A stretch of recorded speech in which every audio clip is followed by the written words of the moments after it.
Hotel ইন্টারকন্টিনেন্টালের সামনে তৈরি হচ্ছে আওয়ামী নিষিদ্ধ মঞ্চ। সারা দেশ থেকে আসছে জনতা, রাজপথে আওয়ামী লীগের ফয়সালা করে ঘরে ফিরবো, এমন মন্তব্য করেছেন জাতীয় নাগরিক পার্টির আহ্বায়ক নাসির উদ্দিন পাটোয়ারি।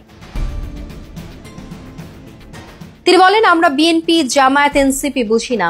আজকে আমরা জুলাইতে ফেরত যাচ্ছি, আর আজকে রাজপথে আওয়ামী লীগের ফয়সালা করবে এই জুলাইয়ের যোদ্ধারা। আওয়ামী লীগের ফয়সালা না করে আমরা কেউ ঘরে ফিরবো না। এনসিপির এই নেতা বলেন, আমরা আজকে দেখবো কারা আওয়ামী লীগ নিষিদ্ধ চায় আর কারা চায় না। আপনারা জনগণ, আপনারাই শক্তি, আর আপনারাই বিগত 17 বছর গুম, খুন, নির্যাতনের শিকার হয়েছেন। তখন আপনাদের পাশে কোনো নেতা ছিল না, তাই আপনারা রাজপথে নেমে আসুন। কারণ 1972 সালের সংবিধানের মাধ্যমে যে ইন্ডিয়ান এক্সটেনশন বাংলাদেশে চেপে বসেছিল, তা থেকে স্বাধীনতার সুযোগ এসেছে। আজকে আওয়ামী লীগের ফয়সালা করা হবে।